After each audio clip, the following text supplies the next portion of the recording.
అరే నిన్న సగం కొట్టించినావు ఆయనతో సగం కొట్టుకో ఆ గుంటక. ఆ పయ్యేది నడతలేదే. ఆ ఇళ్ళ దాని మీద పోగేసి ఆయనతో సగం కొట్టుడైంది. ఆ సగాన్ని ఆగిపోయింది నిన్న గుంటక, ఇది నడతలేదు. అయ్యో మరి నడవకుంటే ఇది అమ్మి కొత్తగా కొంటే అయిపోవు కదనయ్యా.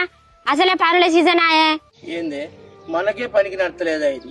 ఇదేమనికన్నా నమ్ముతూ ఇప్పుడు పని చేస్తా అదే కోతకే కదనే వాడు కొనుక్కపోయేది.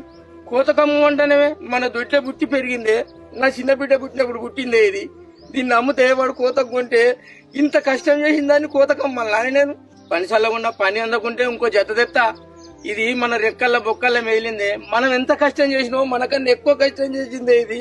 మనం ఇంత పంట పండించేది మనం చేస్తేనే నానే. ఈ రెండు ఎంత కష్టపడతానే మన లెక్క. ఇవి కూడా మనతో పాటు సమానంగా ఉంటే ఏమున్నదే ఉంటే దొడ్డే సందరంత గడ్డి బకెట్ నీళ్లు పెడితే అదే మంచిగుంటది. మనం ఉన్నంతసేపు మన ఎడ్లు మన ఇంట్లోనే ఉండాలనే. ఎందుకు అమ్మంటానే ఎందుకే? మన పిల్లలను చదివిస్తానం అంటే వీటి దయేనే. ఇవి రెక్కలు బొక్కలు చేసుకుని మన కోసం ఎంత కష్టపడతానే ఇవి.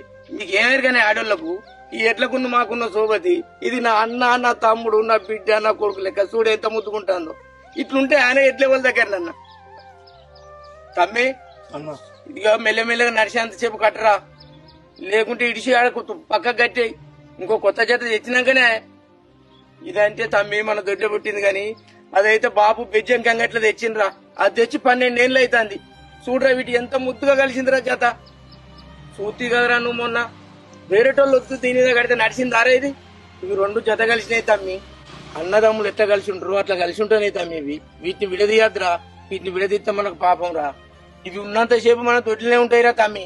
మనం 4 మెతుకులు తింటున్నాం అంటే, తెల్లటి బట్టలు వేసుకుంటున్నాం అంటే ఇవి చల్లగా ఉన్నంతసేపారా మనకు పాడి పంటలు పండేది. ఇవి లేనప్పుడు పంటలు ఎట్లా పండుతాయిరా? ఇది చేస్తేనే కాదురా మనకు. అవునయ్యా, మనం 3 పూటలు తింటానంటే మన ఎడ్ల దయనేనయ్యా. మన ఎడ్లు కష్టపడితేనే మనం ముక్కడు పో తింటాను. మీ ఇద్దరు అన్నదమ్ములు ఎటన్నా పోయినప్పుడు పిల్లలు మేతేసినా కూడా ఏమనకపోయేదయ్యా.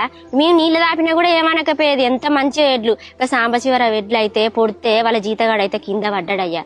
కానీ మన ఎడ్లంతా సక్కదనం ఎడ్లు ఎవ్వి కాదయ్యా. అయితే మేనయ్యా ఇక కొట్టంలో ఉన్నా మంచిదే గాని ఇక వేరే జాత అయితే కొనుక్కరా. ఒకసారి ఏమైంది తెలుసా అన్న, మనం తోటేరేటప్పుడు మిర్చి బత్తాలు మొత్తం పైన నింపిన రజనవ కంకులు తెమ్మన్నది. పెరట్లో పోయి కంకులు పట్టుకుని వచ్చేసరికి ఎడ్లు బండి కథం ఇంటికి చేరినాయి అన్న. ఓ దేవుడు ఎడ్లెడు పోయి బండి పోయి వాళ్ళకి అన్ని తాకితే అని ఇంటికి చూసేసరికి మంచిగా ఆరాంసి వచ్చి ఇంటికాడ ఆగినాయి అన్న. బసంటు డూడు బసవనలు అన్న. వీటిని మనం అమ్ముకోవద్దన్న. మన దొడ్లో పుట్టింది మన తల్లిదండ్రులతో సమానం. ఇవి చేసిన గొడ్డు కట్టమంటారు చూడన్నా, మనం చేయలేమన్నా.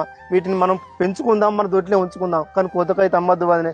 ఎద్దేడిసిన విషయం రైతేడిసిన రాజ్యం బాగుపడదు అంటారు పెద్దలు. ఇది నిజం. నువ్వు అమ్ము అంటే అది ఇంటుంది వదినే, దాని మనసు బాధపడుతుంది. ఇంకోసారి అమ్మనకు వదినే దయచేసి. మా బంగారు తండ్రి ఇది.